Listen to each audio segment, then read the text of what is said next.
real fast.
Ladies and gentlemen, the Hart Ceremonial Brass Quintet with the fanfare and processional.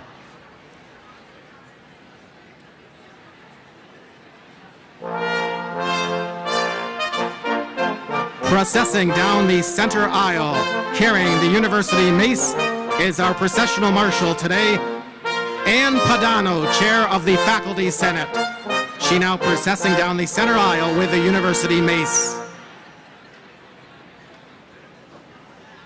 And at this time, we'd also like to welcome down far aisle nearest the Student Union, down aisle number 6, a special group back with us for this commencement weekend, celebrating their 50th reunion weekend, the class of 1968, our Golden Hawks, now processing down aisle 6. Welcome back to campus.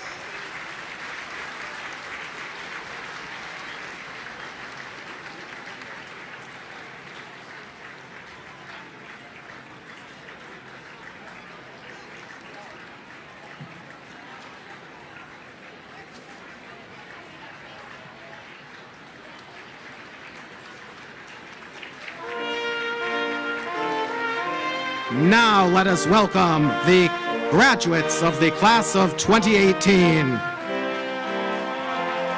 Processing down aisle number 1, graduates of the College of Arts and Sciences.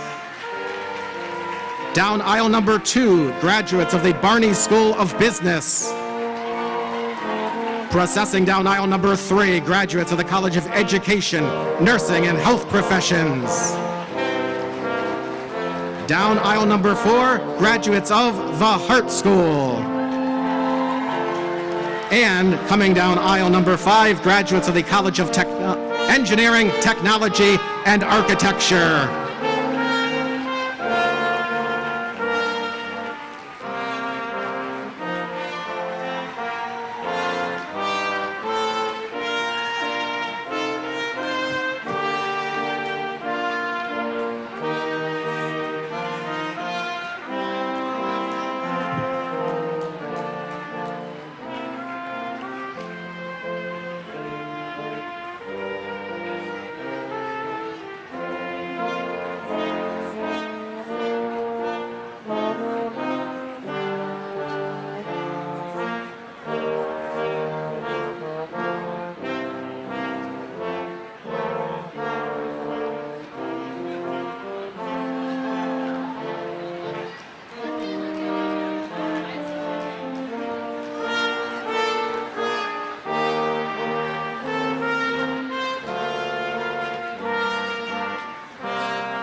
Next down aisle number 4 will be graduates of the Hartford Art School.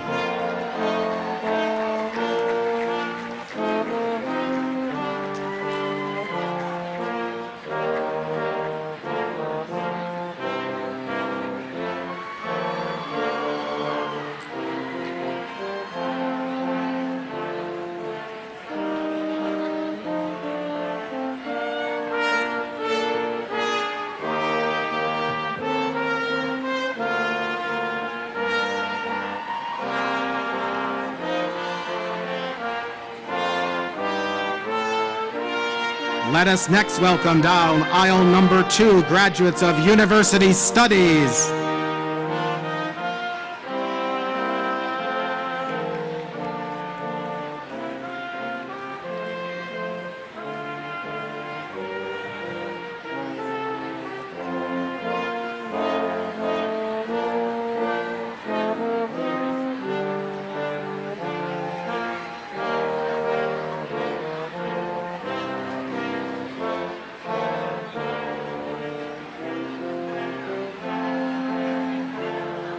And processing next down aisle number 3 will be graduates of Hillier College.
Good morning. I am Professor Robert Davis, and as University Marshal, I have the privilege of convening the annual commencement exercises of the University of Hartford in its 141st year as an educational institution and its 61st year as a university. Seated on the stage are award recipients and their presenters, the administrators, and the regents of the university. We welcome all of you today, most particularly the candidates for degrees in whose honor we are gathered. Reverend Dolan will give the invocation. After the invocation, please remain standing and join the graduating Hart School Music Theater and Vocal Performance students in the singing of the National Anthem of the United States and the University Alma Mater, which can be found in your program on page 4.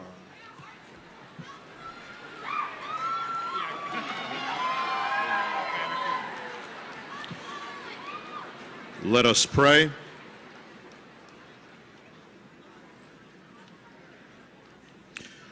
O God of music, O God of the silence, inspire those receiving degrees to compose lives of symphonic beauty.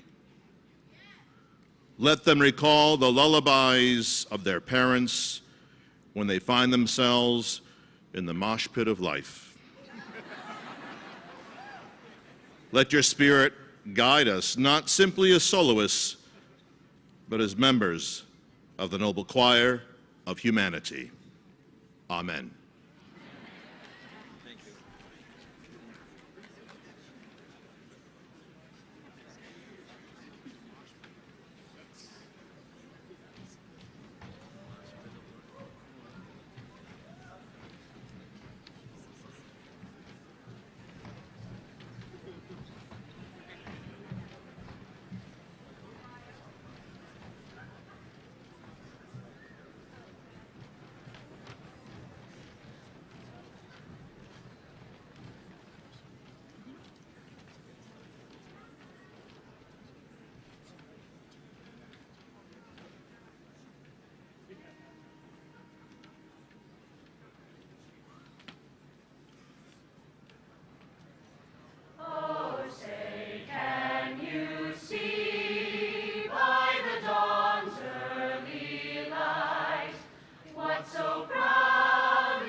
Red and white to guide our every action now.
Please be seated.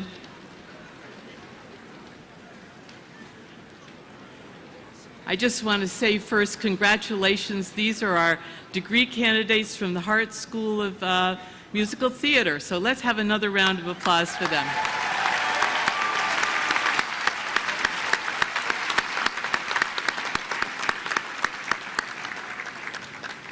Good morning, and welcome to you all. I am Lucille Nickerson, and I am the chair of the Board of Regents of the University of Hartford. The Board of Regents is the governing body of the university with responsibility for guiding its educational mission and overseeing its operations. A number of my Regent colleagues are seated behind me on the dais, and they join me in the celebration of the accomplishments of our degree candidates. But it is my distinct privilege as chair to extend congratulations to each of you on behalf of the full board. Education is the key to lifelong opportunity. Education informs our thinking and provides the foundation for evaluating new situations, for making informed judgments, and for being responsible citizens of this country and the world.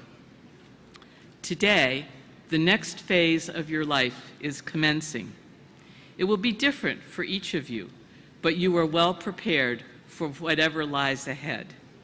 As with my own experience, your future successes will be made possible through the application of the tools of your liberal arts education, critical thinking, communication skills, and problem solving, among others. These are essential tools, coupled with your own specialized areas of expertise, which will give you entree to all sorts of opportunities. Embrace these opportunities, and you won't be disappointed. You are the class of 2018, and as I congratulate you this morning, I just want to share with you that I am also a member of the class of 2018. That's right.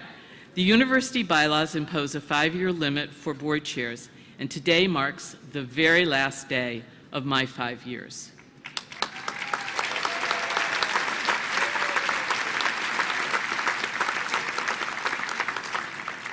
I am, in effect, graduating with you.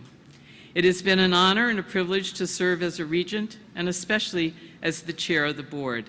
I plan to stay connected to this wonderful institution, and I hope that you will too. So, my fellow graduates, enjoy the day's celebrations.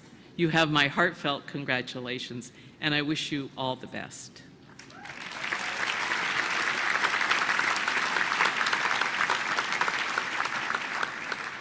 Just over 10 months ago, we welcomed to our campus the 6th president of the University of Hartford. Gregory Woodward arrived with boundless energy and enthusiasm. He loved all that is best about us, and he saw opportunities to make us even better and stronger. He has worked tirelessly, and he has inspired all of us, from regents to faculty, staff, and students, to redouble our commitment to the mission of this outstanding university. President Woodward has embraced this campus, and we in turn have embraced him. Please join me in welcoming to the podium the 6th president of the University of Hartford, Gregory Woodward.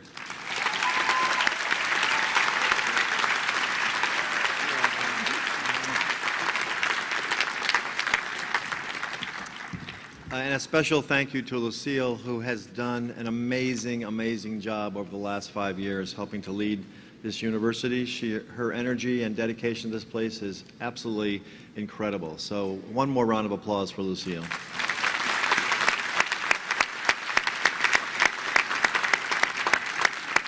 And I'm not sure we've announced it yet, but the next chair of the board is sitting behind me, and we'll do a little introduction soon. But I think it's appropriate that we all give a grand welcome to our new chair, David Gordon.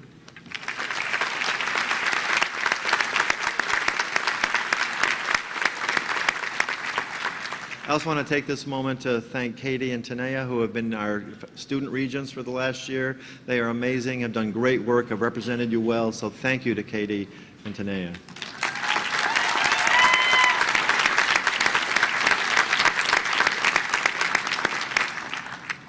So I could do a lot of thank yous, but I'm going to move quickly. I love that, the mosh pit of life.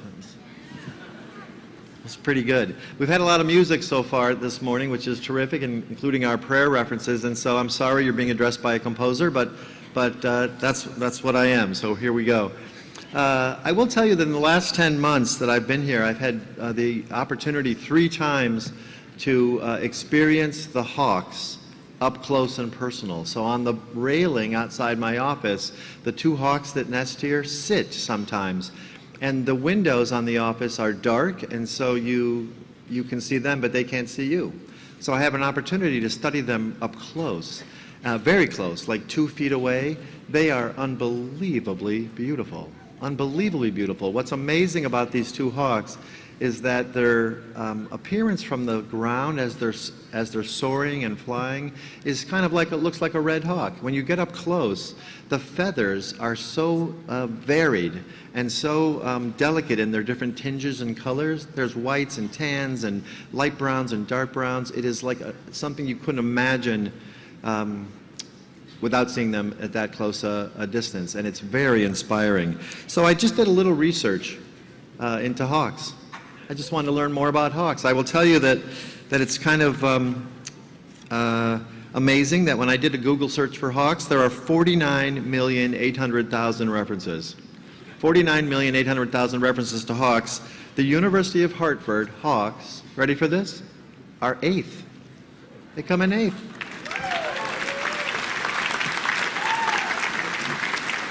It's pretty cool. So I'm going to do something that's probably impossible. I'm going to liken all of you to hawks today. So here we go. Hawks have been around a long time. I hope you're around a long time.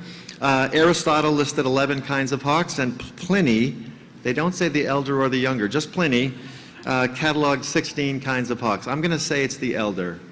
Faculty? Okay, we're going elder. Pliny the Elder said 16 kinds of hawks. Now here's something you all know because you're graduating from college today. Hawks are very smart. It turns out that in 2005, Canadian ornithologist Louis Lefebvre announced a measure of measuring avian IQ by measuring their innovation in feeding habits. Based on this scale, hawks were named among the most intelligent birds. I have been to the Commons several times. I've been to Jungris and watched you eat. You have innovative feeding habits too. So I'm calling you among the most intelligent humans on the planet. I hope we have given you a vision. I hope we have given you an exceptional vision for your future. I hope that we have given you the ability to see clearly, to analyze critically, and to think about your future in deep and profound ways. As you know, hawks have the most amazing eyesight of almost any animal on the planet. They in fact have 4 types of color receptors. This is incredible, these give the hawks the ability to perceive not only the visible range, but also the ultraviolet part of the spectrum. Other adaptations allow for the detection of polarized light or magnetic fields. They're like superheroes. This ability is due to a large number of photoreceptors in the retina. They have 1 million per square millimeter compared to 200,000 per square millimeter in humans. So their eyesight is 5 times better than us. They have incredible, incredible vision. I hope you do too. I will also say that we hope to have ingrained in you some good habits around migration. I've noticed this behavior in hawks, just like in most of you. Like most birds, hawks migrate. Some of them travel a long distance, and it's turned out that long-distance travelers tend to begin their move in early autumn, sounds familiar, or in December, sounds familiar, and they start those moves kind of early. The studies on the speed and efficiency of their migration show that it's better for a hawk to arrive early. This is the fun part. I imagine check-in day at the dorms. This is because the first bird that arrives has the first pick of mates, living area, food, and survival necessities. So get to your dorms early. You've done a great job. Hawks are adaptable. They are the most common. The red-tailed hawk is the most common hawk in North America, and they are able to live anywhere, just like you. So I will say that hawks start out in the nest, fed by their parents. When they fly, they flap their wings rapidly, and then they can dive as fast as 120 miles per hour, one of the fastest moving, living creatures on the planet. You're ready to move forward, right? You've been fed, you've been housed. Parents, it's time to let them fly. I can feel that energy in the room today. Now I'm going to tell you something a little romantic. It doesn't really have anything to do with this today, but I just love it. And that is when hawks choose a mate, they build a nest first. And then they do a little dance. And the dance is actually in the air. And the male and female hawk fly in circles, concentric circles, rising higher and higher in the sky. Then they dive, then they do it again, and they go higher. Then they dive, and they do it again and go higher. At some point, they decide that they're a couple. And they actually grab onto each other, and they free fall towards Earth. And so they are essentially saying to each other, we have complete faith in this pairing. We're gonna pull this off before we hit the ground. And they do. It's quite a beautiful, beautiful picture, isn't it? The circles and the raising higher, and then the free fall. I know you've built lifelong relationships here at the University of Hartford. Your best friends, they'll be with you for life, free fall or not. Perhaps the most important thing I learned about hawks is this. You have all learned the power of community. You know that humans wouldn't exist if we didn't do it together. We would be in trouble. The idea of flocking is an important concept for hawks, and it's turned out that it has been concluded, this is a great word, that it is a commutative tool used by birds and other animals to increase their survival. It's become clear to observers that a hawk traveling in a flock has a greater chance of survival than if traveled alone. And in the interest of lifelong learning, I looked up commutative, I can't even say it, sorry mathematicians, and it's this: involving the condition that a group of quantities connected by operators gives the same result whatever the order of the quantities involved, e.g. A times B equals B times A. Got that?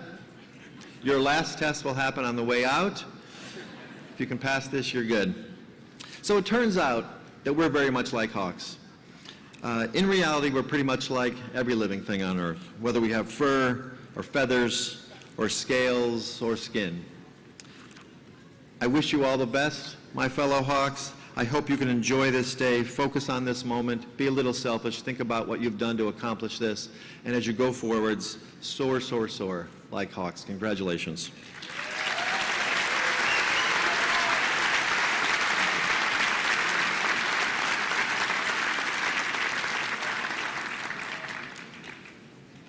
You feel all right? All right, we're going to keep going. Take a deep breath, soak it in. Such a fun day. So I now call Regent Patricia McKinley and Scott VU to come forward.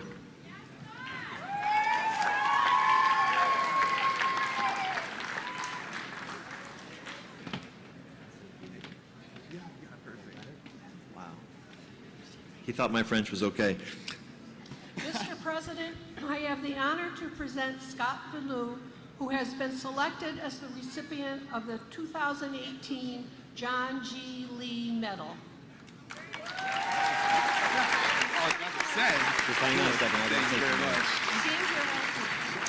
The John G. Lee Medal is named for one of the principal founders of the University of Hartford and first chairman of the university's Board of Regents, who placed high value on academic excellence and outstanding community service.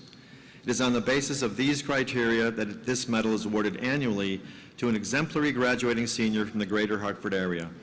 Scott is graduating with a Bachelor of Science in Business Administration, summa cum laude, from the Barney School of Business, majoring in Economics and Finance, and is from West Hartford, Connecticut. Yeah.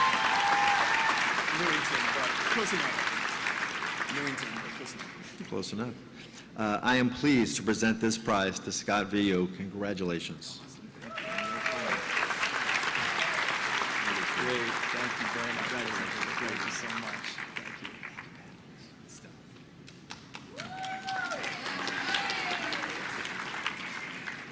I now call Regent Michelle Cardin and Jarrett Lagler to come forward.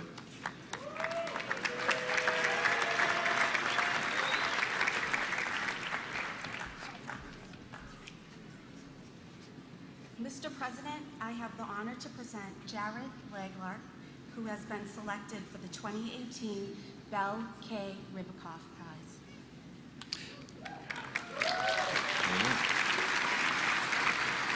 Based on academic excellence, the Belle K. Ribicoff Prize is awarded annually to an exemplary graduating senior at the University of Hartford. Jared is graduating summa cum laude from the College of Engineering, Technology, and Architecture with a Bachelor of Science in Engineering, majoring in acoustical engineering and music. I am pleased to present this prize to Jared Lagler. Congratulations.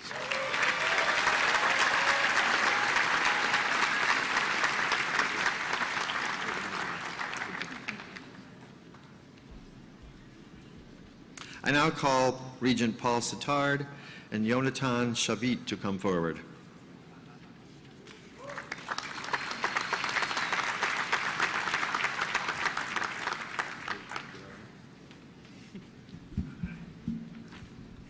Mr. President, I have the honor to present Yonatan Shavit, who has been selected as the 2018 Marion A. Bills Scholar.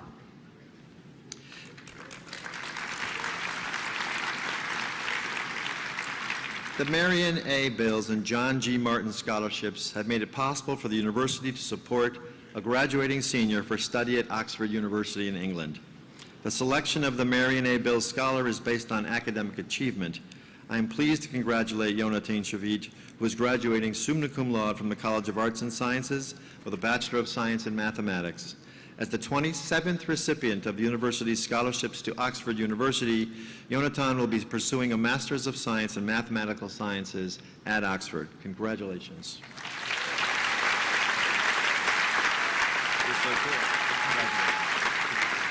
Thank you, Paul.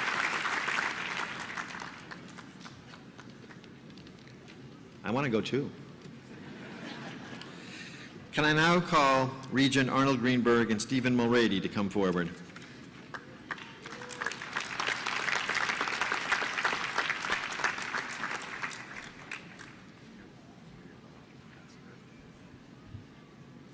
Mr. President, I have the honor to present Stephen Mulready, who has been selected as the recipient of the 2018 Distinguished Alumni Award.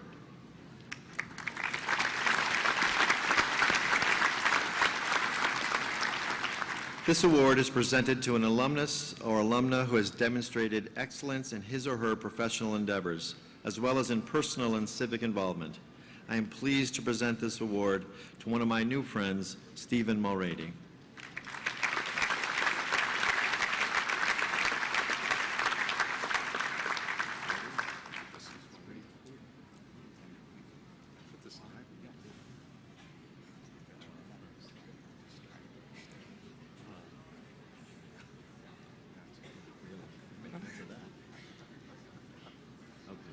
Thank you. Any comments? Sure. They told me to take the hat off, but not my glasses. So. Anyway, just a few comments. I wish to thank the university and the Alumni Association for this honor. I'm truly grateful, and I'm not good at putting hats on. I'm also very grateful and proud to be a graduate of the Barney School, and to this day, I draw upon my education in my work. I also wish to congratulate all of today's graduates. As of the closing of today's ceremony, you will all become alumni, and I encourage you to stay in touch. Stay a part of the university community. As you advance in your career, you'll find that you all will have something to give back. Some of you will be able to share your time, others will be able to share your talent, and some of you will be able to share financial support. Whichever of these you can give, be generous, because all of these are important in sustaining a strong and vibrant institution. I encourage you not to make the University of Hartford a fond, distant memory, but rather remain with us in a meaningful way. Best of luck to all of you.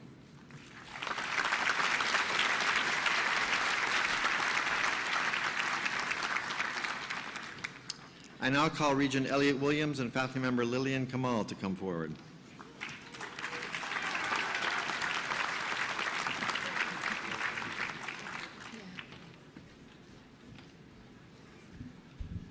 Mr. President, in honor of the late Roy E. Larson, it is my privilege to present Lillian Kamal of the Barney School of Business, who has been selected by a university faculty committee as recipient of the 2018 Roy E. Larson Award for Excellence in Teaching.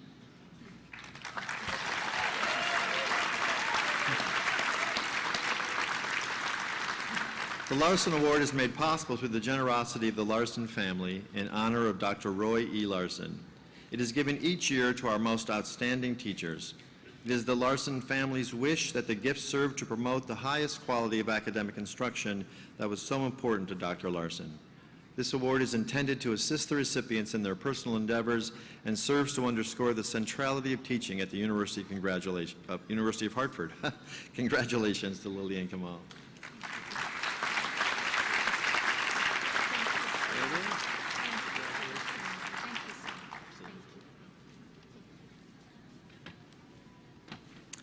I now call Professor Alan Rust to come forward.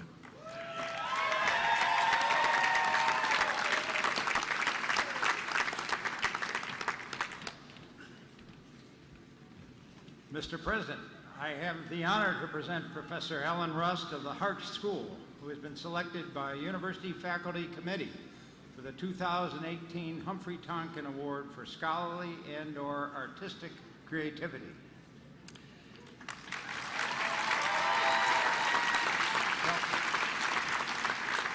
Don't go anywhere, we got you. Professor Rust, the Tonkin Award is named for the former president of the university and scholar Humphrey Tonkin, and is given each year to a faculty member who has displayed unusual creativity and innovation in the pursuit of his or her scholarship. Your contributions in this regard bring great credit to the University of Hartford and constitute a model of what we expect of our finest faculty members. Congratulations.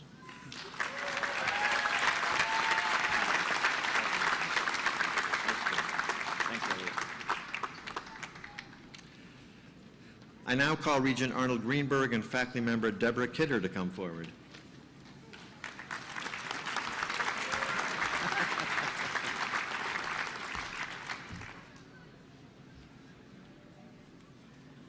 Mr. President, I have the honor to present Deborah Kidder of the Barney School of Business, who has been selected by a university faculty committee for the 2018 Oscar and Shoshana Trachtenberg Award for service, and there's more, for service to the university.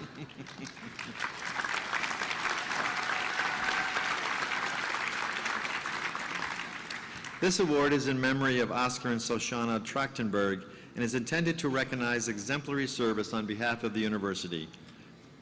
Deborah, your dedication to the concerns of the University of Hartford and your willingness to participate fully in the life of our university over many years are an example to us all. Congratulations.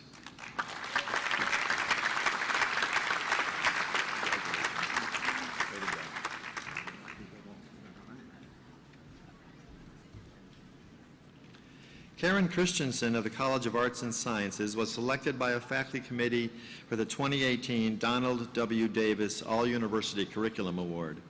This award is made possible by the generosity of Donald W. Davis, whose leadership in 1986 was instrumental in the creation of the All-University Curriculum. The award recognizes effective interdisciplinary teaching as well as the overall contributions to the program. Unfortunately, Dr. Christensen is not able to be here because she is attending her own son's graduation in Vermont. So congratulations to Professor Christensen.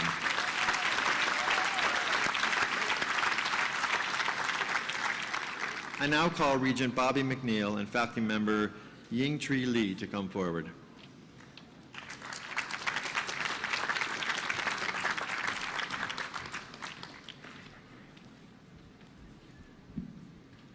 Mr. President, I have the honor to present Yingtree Lee for the 2018 Bell K. Ribicoff Junior Faculty Prize.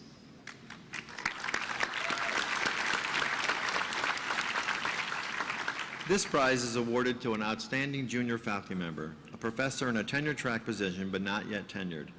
This year's Ribicoff Junior Faculty Prize has been awarded to Yingtree Lee, an assistant professor of biology in the College of Arts and Sciences. Congratulations, Yingtree.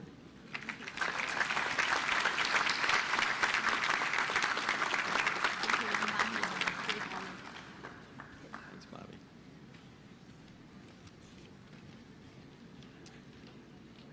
I now call Provost Fred Schweitzer, Regent Lucille Nickerson, and somebody you all know pretty well, Walter Harrison, to come forward.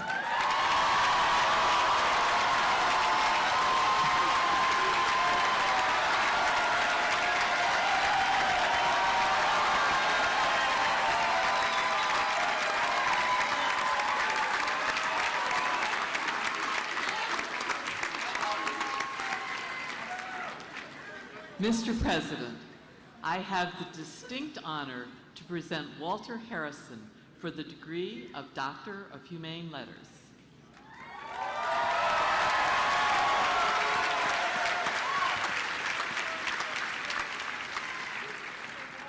Walter Harrison, as the University of Hartford's longest-serving president from 1998 to 2017, you spearheaded an unprecedented period of growth and vitality at the university. Under your leadership, the campus was transformed, the student population expanded, and became one of the most diverse in New England, and the quality of the university's academic offerings soared. Your dedication to student success was not limited to our campus. In recognition of your leadership in intercollegiate athletics and your commitment to the academic success of student athletes nationally, you were presented with the prestigious NCAA President's Gerald R. Ford Award in 2015. The Greater Hartford community has also benefited from your visions of excellence. During your tenure, the university strengthened its connection to the community by building 2 nationally recognized public magnet schools on campus, and by transforming an historic former auto dealership in Hartford's Upper Albany neighborhood into a vibrant new center for performing arts education.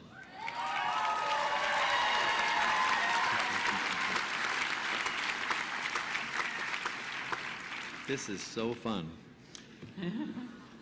Walter Harrison, for your bold community leadership, your inspiring devotion to academic excellence, and your breathtaking stewardship of life on this campus, the University of Hartford is proud to present you with the degree of Doctor of Humane Letters, honoris causa.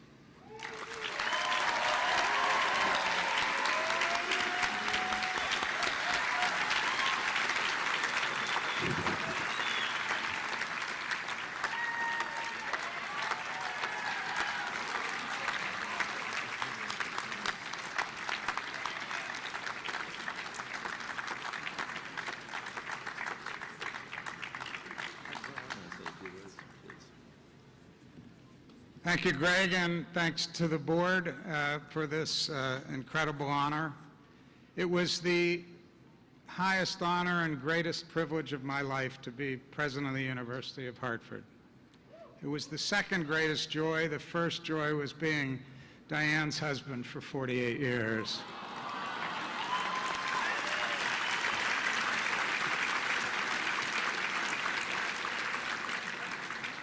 So I want to say just a few words to the graduates. You know how much I love you, how much I treasured my time with the students, the faculty, the staff, and the alumni of the University of Hartford.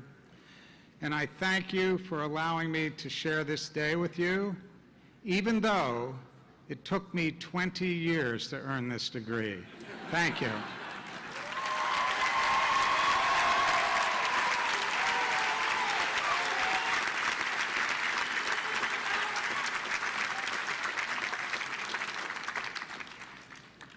I cannot imagine 19 years. I need to lay down and rest right after this. Walter, you are amazing.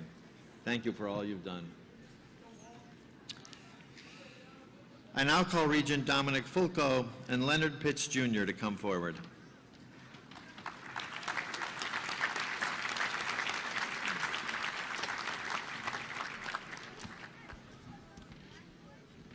Mr. President, I have the honor to present Leonard Pitts Jr. for the degree of Doctor of Humane Letters. Leonard Garvey Pitts Jr., in a career spanning more than 40 years, you have been a music critic, a college professor, a radio producer, and a lecturer. You are to us, however, one of the most relevant opinion writers in America.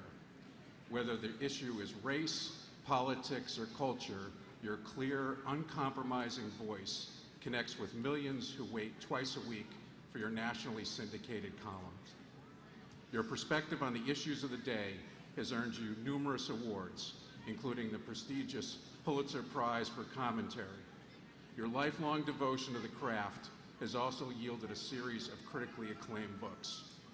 Whether you enlighten or enrage us, make us laugh, or bring us to tears, what you have to say about the country's most divisive issues is important. We appreciate your candor.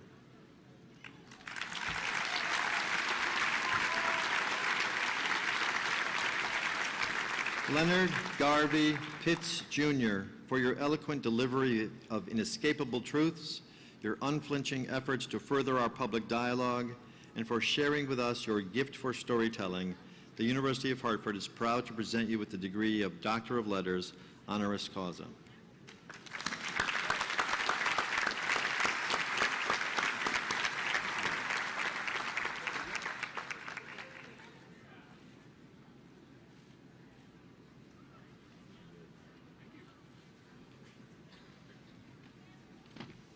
I now invite Mr. Pitts to address the graduates.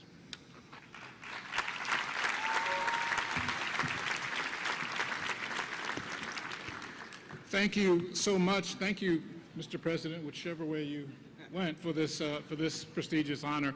My mom always wanted a doctor. She's no longer with us, but I'm proud to say, hey, Mom, look, I finally did that for you. My congratulations, first of all, to the class of 2018. And applaud yourself, sure.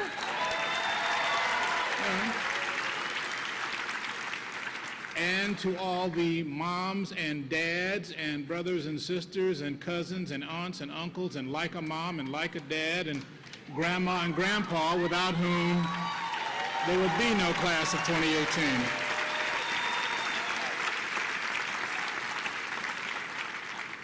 The best advice I was ever given in terms of public speaking went as follows: the mind cannot absorb what the behind cannot endure. So, with that in mind, I will keep it short. Besides that, I am painfully aware that I am not what you came here for. To the contrary, I am just one more obstacle standing between you and out of here.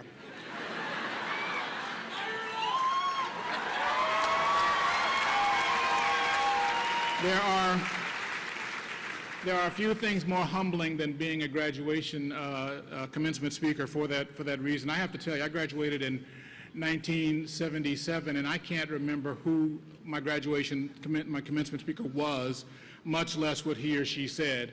Again, it was 1977, so it may have been Henry Kissinger or Gerald Ford. On the other hand, it may have been Donna Summer or Fonzie from Happy Days. So anyway, this is the part of the program where I am supposed to spend a few moments offering you sage advice about how to handle that daunting project called the rest of your life. I am supposed to tell you to aspire and persevere, to be bold and creative, to understand that failure is not fatal and that the dictionary is the only place where success comes before work. I am supposed to remind you that reputation is about what people think you are, but character is about who you really are. And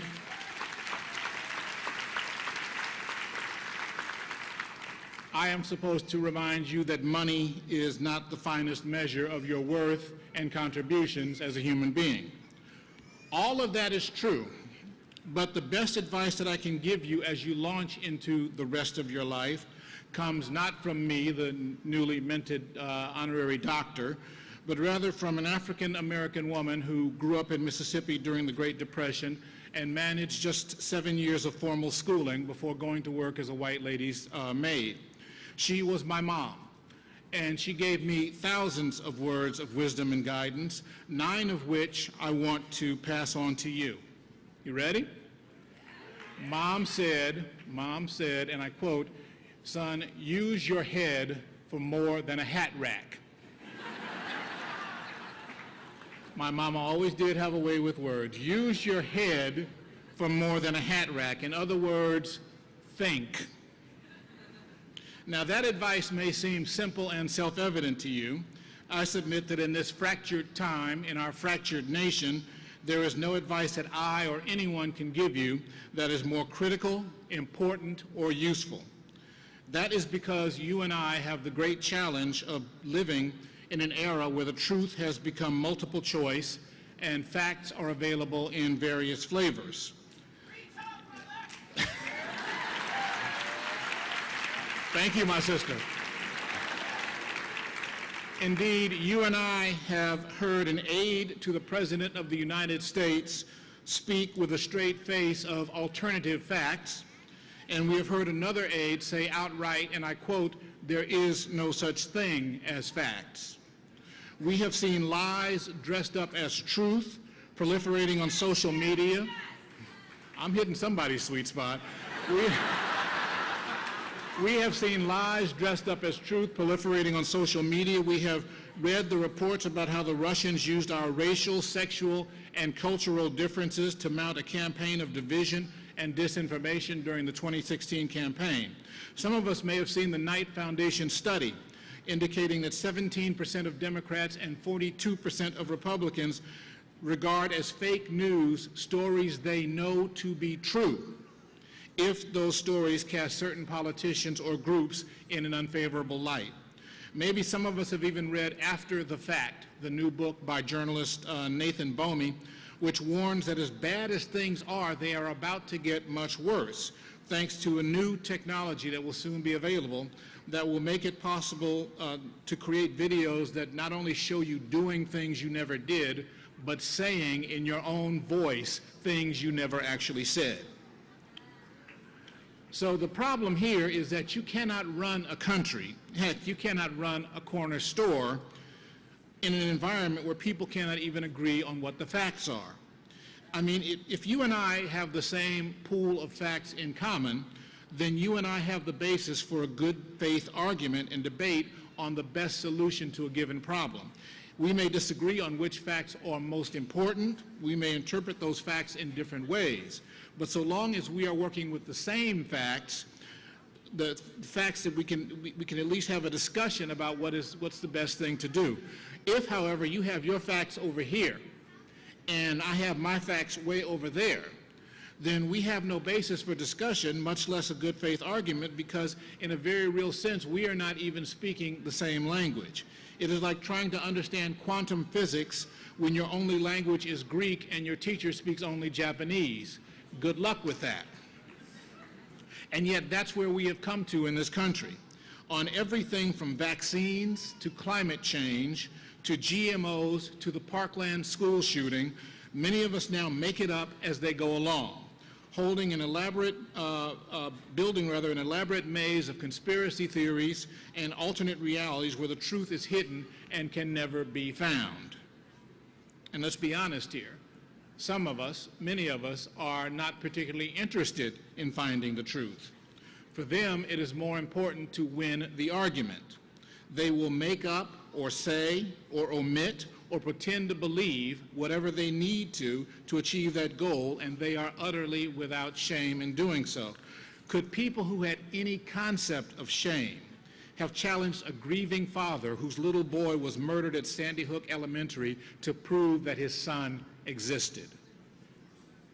Such people don't seem to care that in embracing a factish and truthy ethos, they tear at the very fabric of our nationhood.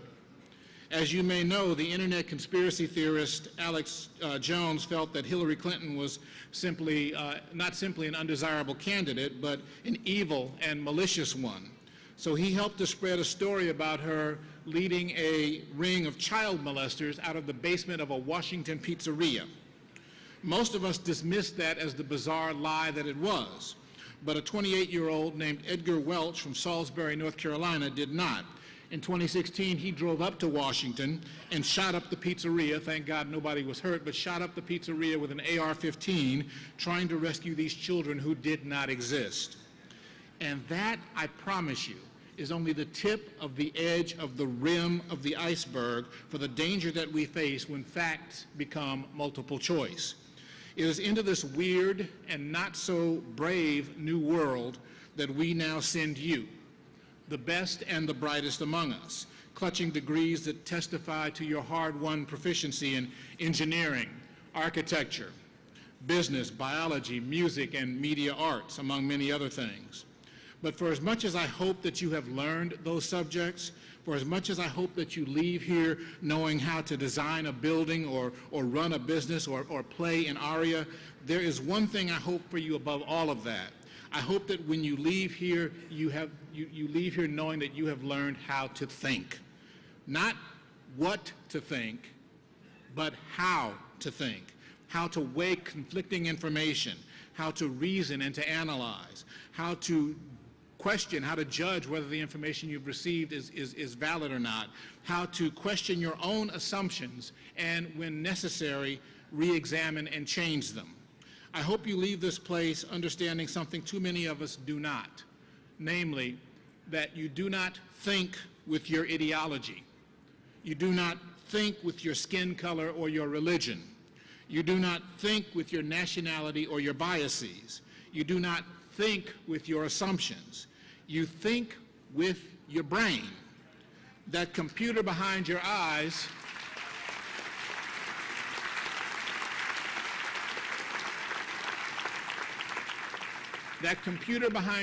that you have spent all these years programming.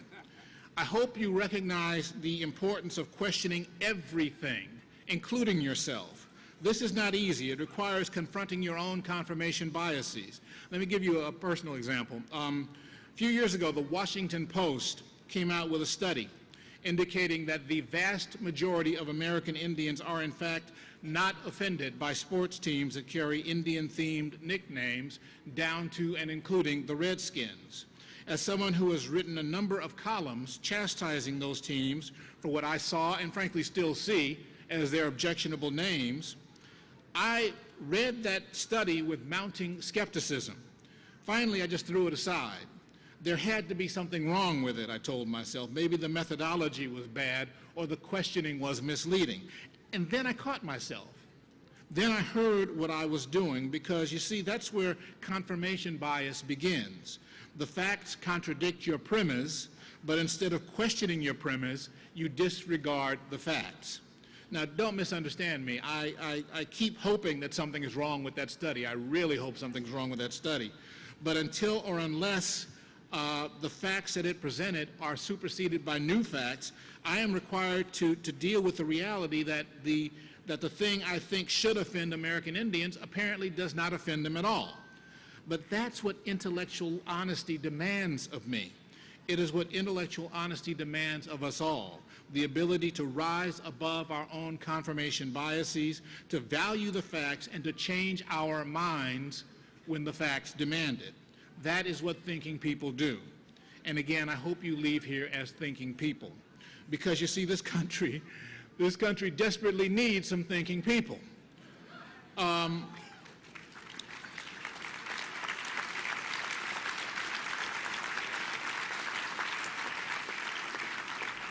America in 2018 is a hotbed of seething ignorance and proud, angry stupidity.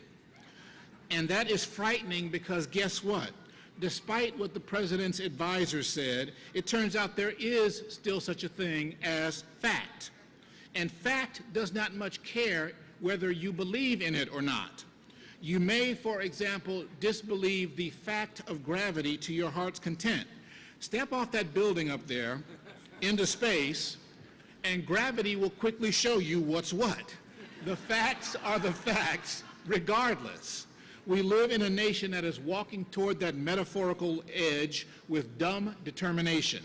We deny the fact of climate change. We deny the fact of rampant gun violence. We deny the fact of racially biased policing. We deny our international alliances. We even deny the fact that facts matter. So class of 2018, I celebrate your excellence, not simply for what it says about your hard work and perseverance, but for what it confirms about the importance of knowing, what it affirms about the primacy of facts. Right now, all over the country, people like you are listening to speeches and getting ready to go out and change the world. Today, you join them. As you do, I charge you to validate the investment of time, money, and education that have gone into bringing you to this moment. I charge you to recognize that we are each bound to one another, that each of us owes a debt of service to the rest of us. And I charge you, as my mom once charged me, use your head for more than a hat rack. Offer your skills to the world, but more importantly, offer yourself to the world as an example of what it means to be a thoughtful, thinking, and thus truly human being. Remember that the goal is not to win the argument. The goal is to find the truth and then have the courage to live by it. I thank you very much for your time and attention, and again, congratulations to the class of 2018. Thank you very much. Thank you.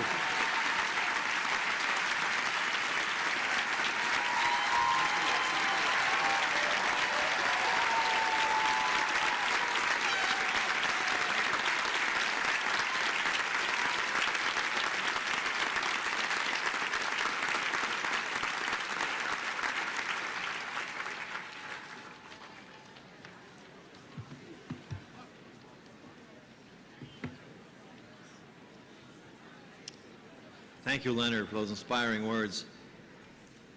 I now call one of your own, Bryson Owens, President of the Student Government Association, to come forward.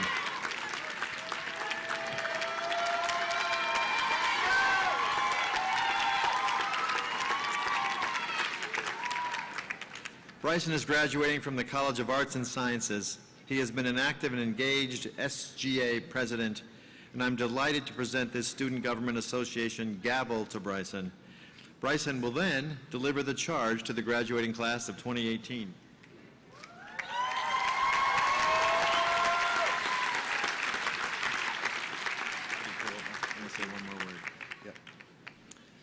It has been such a pleasure for me and an honor to have Bryson as my first president. I can't imagine a better partner, a better human being, a better friend to go through this year with. I'm going to miss him deeply.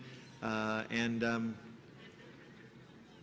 I'm not going to get emotional. I'm just going to let it go with that. Bryson, you're amazing. Go, buddy.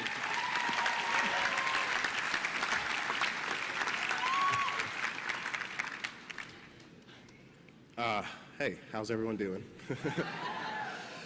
Good morning, family, friends, esteemed faculty, Board of Regents, President Woodward, and most importantly, the class of 2018.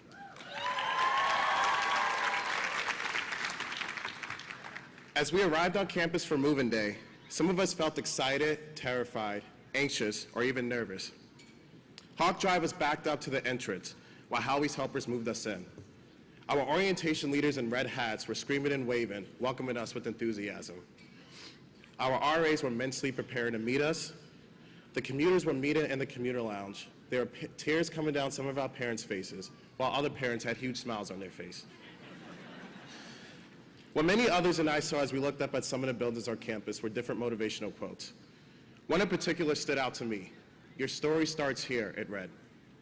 At the time, it did not put that much thought into the statement. As time progressed, I realized our story is what we make it here at the University of Hartford. Each semester was a new chapter in our college experience. Our first encounter with our freshman year roommates, our first day of classes, those nights where we stayed up to the early morning just to finish an assignment, the ease of syllabus week, and then the stress from finals week. The amount of times when we hit bottomless lows, and the overwhelming feeling when we broke glass ceilings and hit the high highs. The new friendships that helped us discover something new about ourselves. The leadership roles that molded us into young professionals entering the workforce, and so on. All of this has provided the meaning behind each and every one of our stories. Some of us who are sitting here still have 2 more years to continue to write our stories at the university, while many of us are prepared to write about the next step. How will we choose to tell our story, and what story will we tell next? It's important to note how powerful storytelling can truly be. When I was a senior in high school, I was in a musical titled Once on This Island. The musical told a story of life, pain, love, grief, faith, and hope. The story takes place on an island where the rich are separated from the poor and is ruled by the 4 gods: the goddess of love, the god of water, goddess of the earth, and the demon of death. One of the many poor peasants on the island is named Timoon. Timoon is someone who has a hard time figuring out her purpose in life. She prays to the 4 gods to guide her on her journey. help discover who she is, and ultimately discover the power of love. As a response, the gods instigate a tropical storm that causes a young rich man named Daniel to crash his car. T. Moon eventually discovers an unconscious Daniel, and against the other peasants' wishes, she begins to coax him back to consciousness. With Daniel's life hanging by a thread, it ultimately belongs to the demon of death. As he begins to recover, T. Moon's love for him grows stronger. When the demon of death returns to take Daniel's life, T. Moon sacrifices her own for his, as a way to defeat the darkness that death brings. T. Moon's life is eventually taken, but due to the overwhelming amount of love that filled her, she is turned into a tree that breaks the barriers between the rich and the poor on the island. And her legacy lives on through the future generations of island people. I say that because we're all T. Moon and that we're trying to find our purpose. I was always told that there are two important days in one's life: the day we are born and the day we find out why. That purpose is the essential detail of your story. Ultimately, there are three takeaways from the show that helps convey a message about how your story can make a mark on the communities that we live in, and I'd like to share them all with you today. First, do not fear the unexpected, rather welcome it. What triggers the rise in action of the musical are the actions that are not in the main character's control. T. Moon, a peasant, was not expecting to discover, let alone fall in love with a young rich man such as Daniel. Much like the show, you'll be faced with unexpected events that will test your limits and your endurance. As we enter the University of Hartford, we had a rough draft of what our college experience would be. As we look back on the 4 years, in some cases 2 years here, we now see that our current drafts are not quite similar to the original. No, these drafts are what's going to influence our next direction in our stories. Second, no matter how ugly life may get, the most powerful tool you'll have along the way is love. It was Dr. Martin Luther King Jr. who once said, "Darkness cannot drive out darkness, only light can do that. Hate cannot drive out hate, only love can do that." What drove T. Moon to sacrifice her life for Daniel's was the powerful feeling of love she had for him. Third, wherever life takes you, whether you enter the workforce, join the service, travel the world, finish your 2 years here at the university, make sure your legacy is that of a tree. After T. Moon sacrificed her life for Daniel's out of love, she was ultimately turned into a tree. Her roots represented her remaining grounded in the island that she loved. The bark represented her strength to break the barriers between the rich and the poor. And the branches and leaves provided a sharing space for future generations of island people to tell not only her story, but many others. As you embark on your personal journeys, always keep in mind how your legacy can make a difference for the future generations and how it can break the barriers that separate us. The closing song of the show is titled "Why We Tell the Story," and as most finales do, it sums up the whole purpose of the show. We sing in the closing line, "Our lives become the stories that we weave." In essence, our stories are unique because they are derived from our own personal experiences. So, today, most of us are graduates with a bachelor's degree, ready for the next step. Some of us are graduates with an associate's degree, eager to discover our passions. Our family who said, "See you later" to us on moving day are now saying, "Get a job." And guess what? Not only did our stories start here, but our stories continue here. Before I go, I leave you all with a challenge, and that is to tell your story. The world is awaiting us, all of our talents. Our legacies will be strong enough to break the barriers that separate us. Our stories will be inspirational enough to shed light in the darkest hours. Our love so powerful, it will fight the negativity that we may face and the unexpected events that we welcome. I want you all to remember this moment and know that while you may have had help along the way, this is your moment, your story, embrace it. So that when we look back on this day, we'll be able to say, yes we can, yes we did, and yes we will. Congratulations to the class of 2018.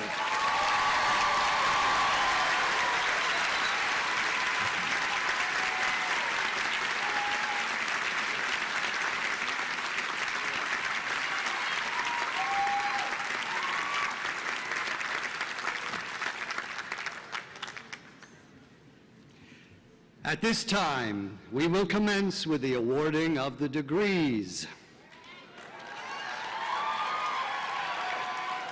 Degree candidates who have achieved special academic honors are listed in your program. The deans of the schools and colleges will indicate these honors when candidates receive their diplomas at the ceremonies following this one. Mr. President, At this time, I have the honor to call for the presentation of the candidates recommended by the faculty and Board of Regents for graduation.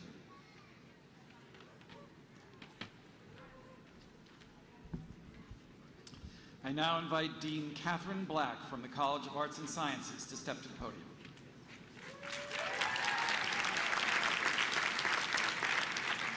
Provost Schweitzer, I have the honor to present the candidates for the baccalaureate and associate's degrees in the College of Arts and Sciences.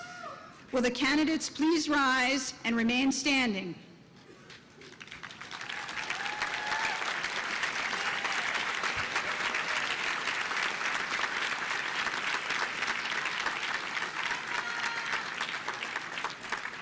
I now invite Dean Martin Roth from the Barney School of Business to step to the podium.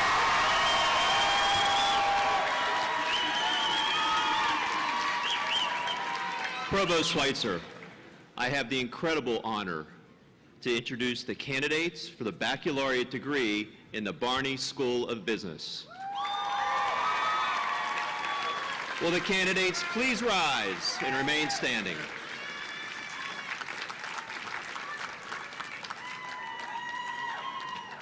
I now invite David Goldenberg, Interim Dean of the College of Education, Nursing, and Health Professions.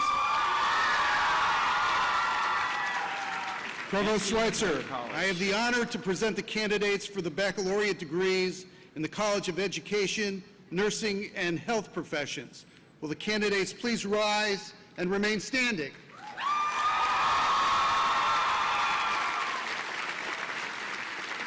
Provost Schweitzer, I also have the honor to present the candidates for the associate degrees in Hillier College. Will the candidates please rise and remain standing?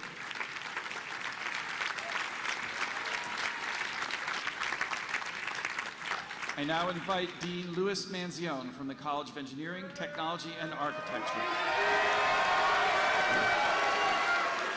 Provost Schweitzer, I have the honor to present the candidates for the baccalaureate and associate degrees in the College of Engineering, Technology, and Architecture. Will the candidates rise and remain standing?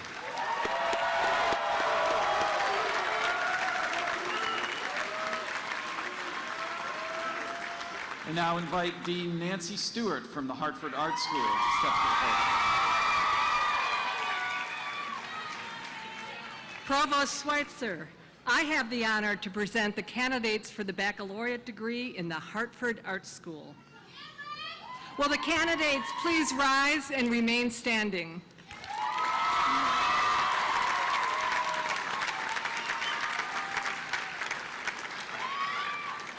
I now invite Dean Betsy Cooper from the Hart School to step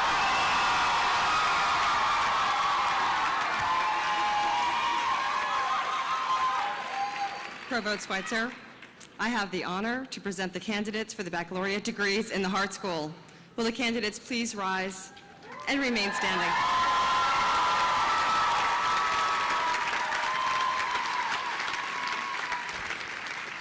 And I now invite Dean Guy Colarulli from the University Studies programs to the podium. Provost Schweitzer, I have the honor to present the candidates in the baccalaureate and associate degrees in university studies. Will the candidates please rise and remain standing?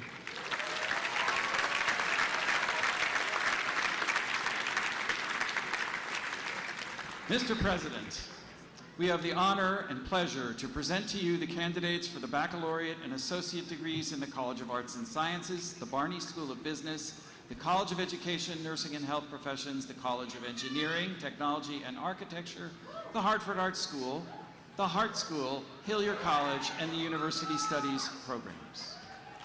You ready? This is it. By virtue of the authority vested in me by the Regents of the University, I confer upon you the degree for which you have qualified and admit you all the honors, rights, and responsibilities thereto appertaining. And as is tradition at commencement ceremonies and as a symbol of your newly achieved academic status, I now invite the graduates to move their tassels from the right side of your cap to the left.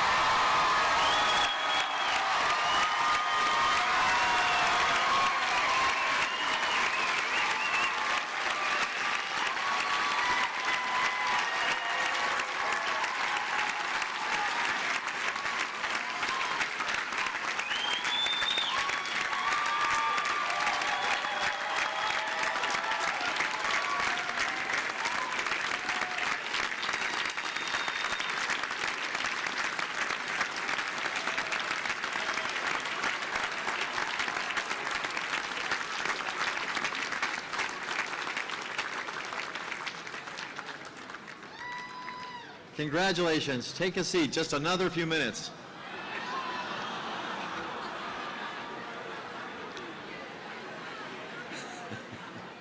I don't know the opening lines to War and Peace, but if I did, I'd start.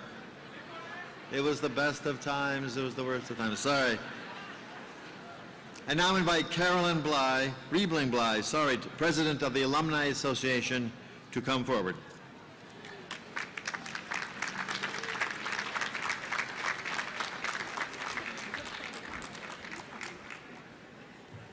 Thank you all, and welcome. I'm going to try to keep this very brief. You have a lot of work on your plate. You have to go in a mosh pit, right? You have to find truth. You have to soar, and you have to tell your story.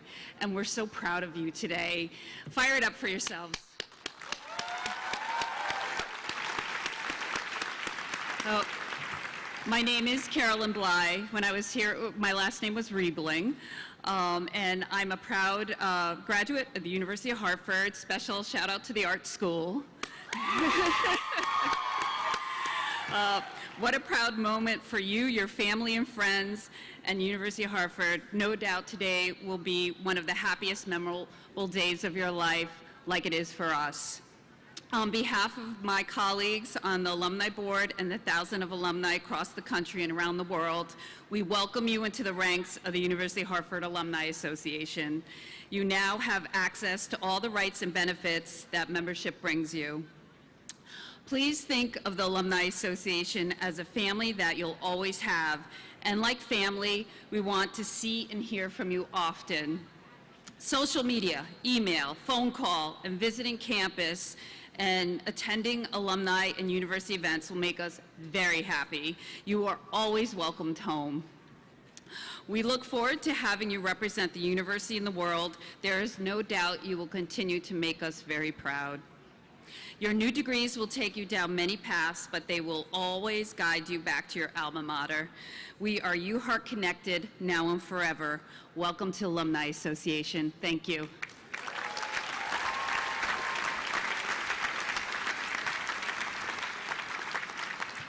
So I got a citation earlier in the year from student government. It says, most likely to be the last one speaking at commencement. But I don't think I am actually. Just a real quick bit of business. I want to thank our brass quintet.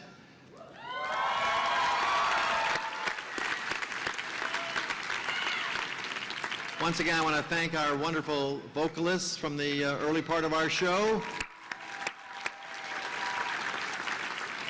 I'd like to acknowledge several members of the class of 1968 as they become Golden Hawks today.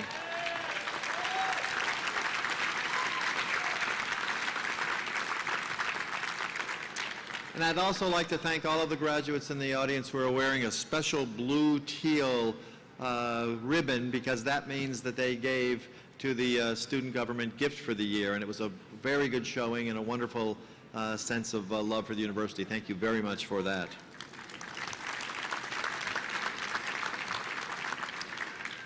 So one last thought from me, and then we're almost through, and that is the joy, the love, the happiness, the sense of accomplishment you feel right now.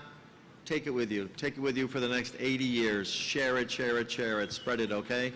Now I'd like all the graduates to rise and thank and show their love and appreciation for all the people here that made their journey possible.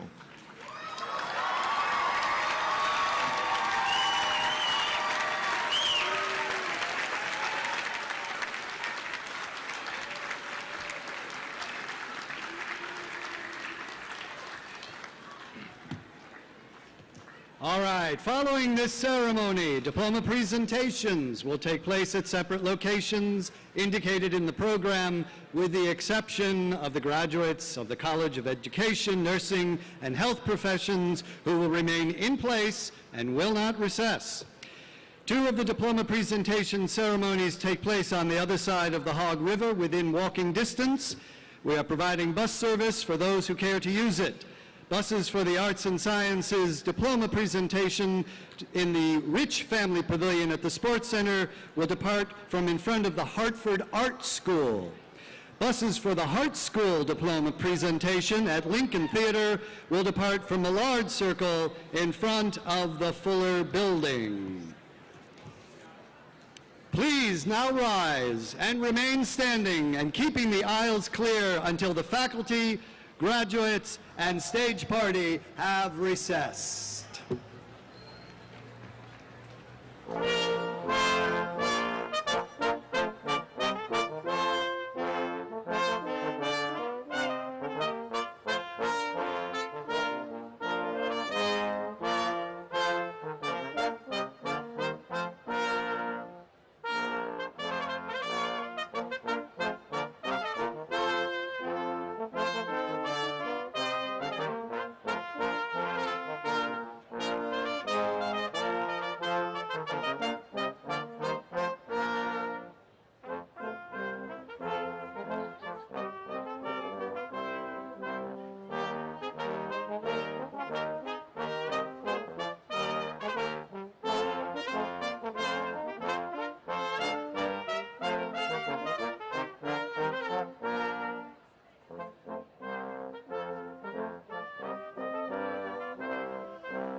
Lincoln it is. And what time do we have to be there? Like, Well, we're heading over there right now. oh, really? Yeah. Well, just wanted to let you know the checks are going to come in the mail. So You don't win because I'm going to be moving in June. I would say they'll go in the mail probably on Monday morning. Okay, good. So I'll see you on Monday. I'll be over there too.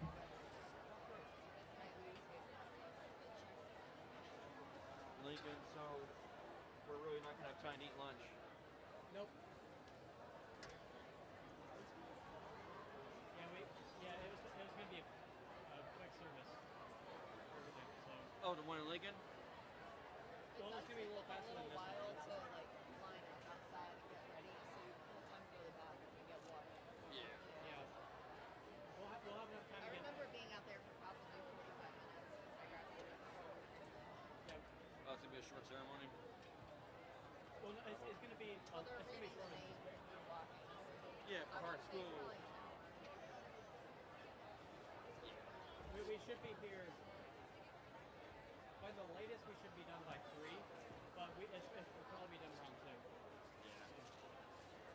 Even though it's 11:45. Yeah.